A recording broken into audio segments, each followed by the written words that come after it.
Hi there, Sharon here with my favorite cup. Gonna sneak a drink of coffee.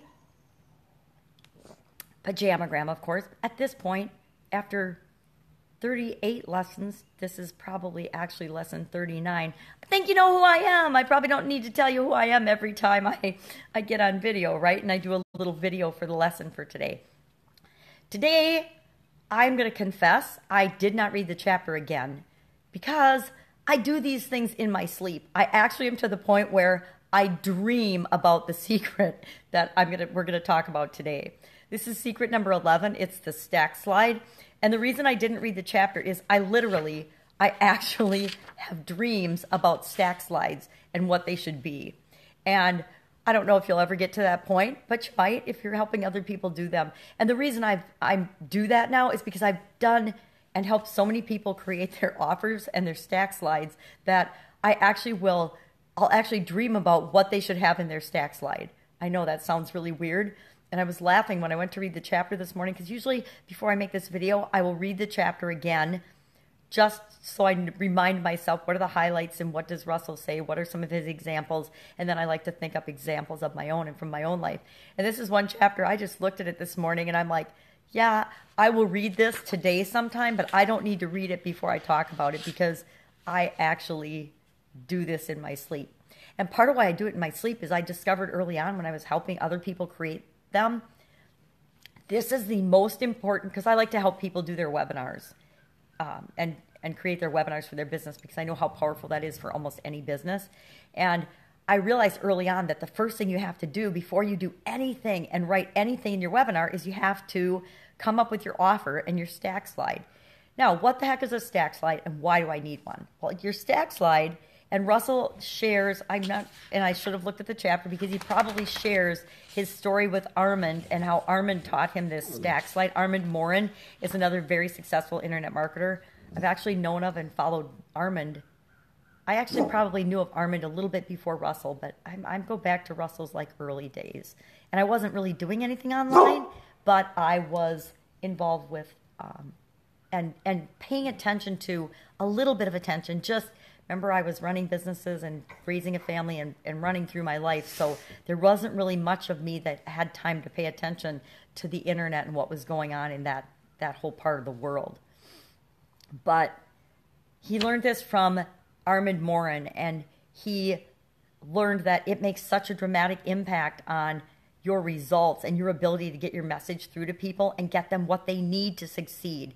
Because honestly, all of our businesses, what we're offering people, as much as we want to think it's for everybody, it's not for everybody. But the people that it's for, they need this. They need this to transform and change their life. And the stack slide helps us to get the message through to them by showing them that we actually have everything that they want and everything that they need to get success in the area that we're getting them to transform in. So, excuse the puppy dog, she wants attention, and so she may try to get my attention. One's just laying in the chair nicely, and one is rolling around on the floor, giving me that back wiggle, saying, pet me, pay attention to me.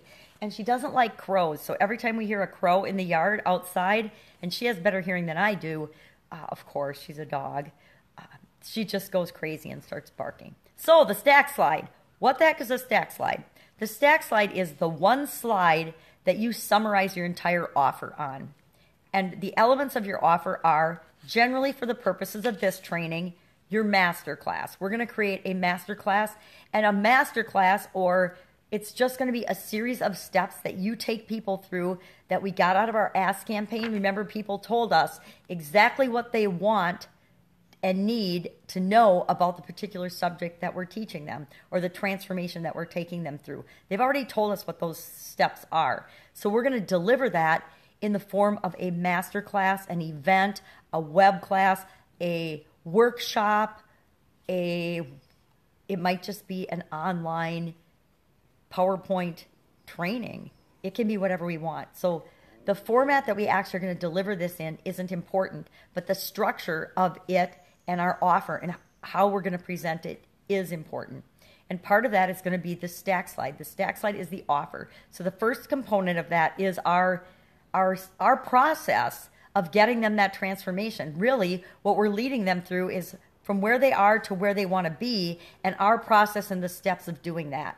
That is our master class, we're going to call it. And that's the first element of the stack slide.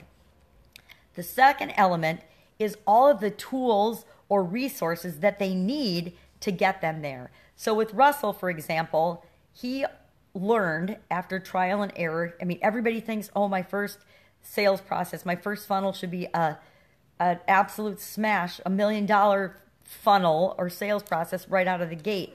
Well, even Russell, who is the master and creator of this, he almost quit like 6 times and stopped doing ClickFunnels because he loved the tool for himself, but he didn't know how to sell it to other people. And it wasn't until he went to Mike Filsame's event and actually sold the training and the course of how to use it and then gave away ClickFunnels for free. That was the strategy that he's still using today that broke through, and that was what showed him what he needed to do. Excuse me, totally itchy nose.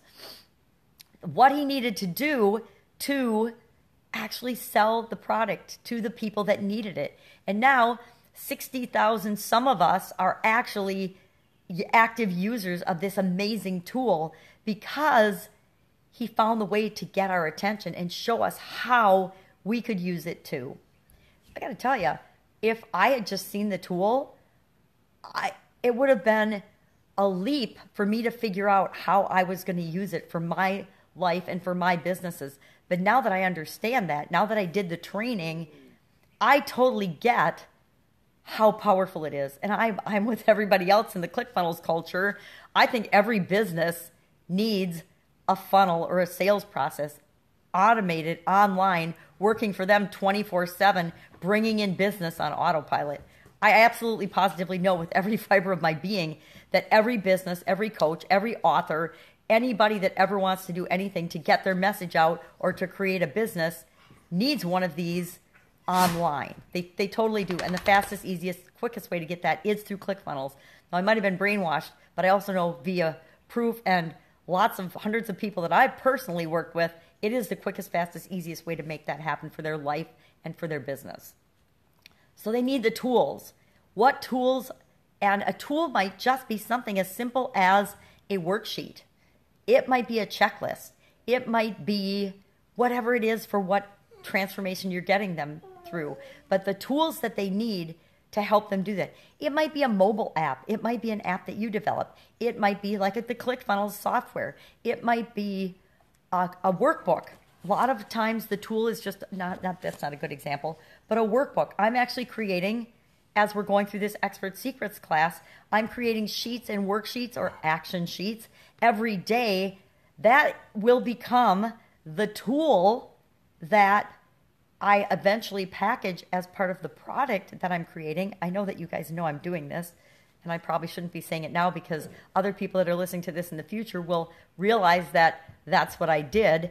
But the worksheets or the action sheets will become part of the tool along with the book and other tools and resources that I point people to along the way through the training. That becomes the tools that are the second component of the stack slide, and all the different things that we create and we offer for our students. Email sequences, communicating with their customers, anything we do like that for them that we offer them that they can customize for themselves becomes part of the tools in that component, that element of the stack slide. Then the other 3 elements that make up the stack slide speak directly to people's false beliefs. The bonus or the tangible thing that we're going to offer, number 1, speaks directly to and solves their biggest belief challenge or issue about our vehicle. So our new opportunity, whatever it is, the first bonus or the first tangible thing that we're going to add as part of our stack slide is going to be the thing they need the most to overcome or deal with the false belief about our new opportunity. So Russell, for example, the first thing that he gives away, and I'm going to actually forget what it is because I've seen so many of his different offers, and I don't know that he gives an example of it in the chapter. Go read the chapter first off, and it will really give you an example. Oh yeah, he gives away instant traffic hacks was the one that he uses as an example in the book. because he believed that the number one reason people might not want to use it was because of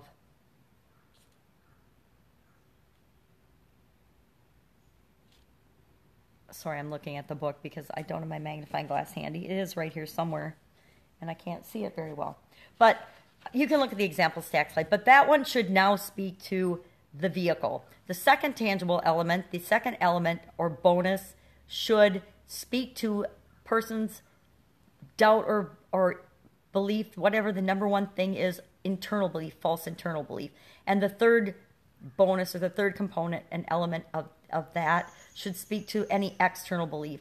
Now, I personally believe that traffic is an external thing, and that's why I'm not sure that that's the best example. But that is the first example and the best example that worked for him to sell this. Now, he has gone on to tweak and perfect this, which is part of why I present this in the way that I do, because I've learned from him since this book was written, even in the last year, things that continue to work. One thing about life is it's a continually improving process, right? And so just like what's in this book, things will continue to improve and evolve. And as Russell discovers things that work better, he teaches them to us, and I'm teaching them and sharing them in this book, or my rendition and training of this book. So your master class, your process, what you're taking them through, the transition from where they are now to where they want to be, where you're promising they'll be, that becomes your process, becomes your, whatever you want to call it, master class. Let's call it a master class for the sake of this and for consistency. That becomes the steps of your master class. Generally, you want that to be a 6-step process, and I find that mine is 6, and I always have a bonus lesson, so mine is always 7 in all the ones that I create personally for me. And most of the ones that I've helped other people create for their businesses are 6, and sometimes they add a 7th, sometimes they don't. It depends how well defined their process of transformation is for their ideal client. So that's basically it. The stack slide, this is the first thing we need to create. We need to brainstorm, and it might change over time as we clarify and go through the process. I've changed a lot of what my bonuses are, or my tangible 1, 2, and 3 are, based on the vehicle, the internal and the external belief. I change those often as I'm going through the process of creating my webinar stacks, creating out the actual webinar. And actually, after I deliver the webinar once or twice, a lot of times those will change based on feedback from the target audience. If they say, and we're getting a lot of questions on a certain thing that we assumed, because this is always our first best guess, if we assumed that their biggest internal belief was like Russell, traffic, and they tell, or external belief, for example, was traffic, and we find out, no, it isn't traffic, it's actually the mechanics of getting this done. So we need to offer them a step-by-step walk you through the process coaching, person. That's different than the traffic hack. So I might change out that bonus or that tangible for that area to get people better results. And so those will often change as we go down the road, because what we think people want and what we might have needed back in the beginning and think people want, maybe that's changed and evolved over time. Customers are changing and evolving all the time. Humans are changing and evolving all the time. So what we think they need because we went through that journey 10 years ago might be totally different than what they say and believe they need right now or want right now. Again, we need to offer them what they want and match that to what they're believing and thinking that they want. And then as part of what they tell us we want, and we promise them we'll get them what they want, we're also going to give them what they need in our training, because we know what they need in order to get what they want. Even though they only know what they want right now, they don't even know. People, when they first join us and come into our world, they're where we were. They know they want a certain result, but they don't know how they're going to get that. So part of how we take them through that transformation is giving them the things that we found that they need along the way, that we discovered that we needed along the way. But you can't sell them on that need because they don't even know that they need it. And so there's a mismatch. And when there's a mismatch, people say no.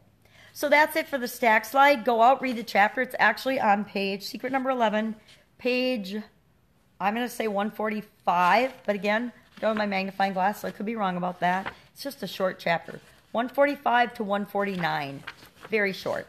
Read those 4 pages, and you'll get a much better idea of your stack side. And then for our action sheet today, we're going to actually brainstorm those 5 tangible assets for our offer, because these are your offer. These make up the components of your offer. And if we need to, we'll do a brainstorming exercise on how to do that and how I do that with clients and for myself. The first thing I do is I brainstorm what that offer could and should be. All the things that somebody needs to be successful and wants to be successful going from point A to point B, where they are now to what transformation I am offering them. That's it. Go out, make it an awesome day. I will see you tomorrow with the perfect webinar. We jump into the perfect webinar description of that. Oh, I was thinking it was a long chapter, but it's just a few pages again, too. So it's just an overview of the perfect webinar and how all the things we've learned so far tie into that. All right, bye.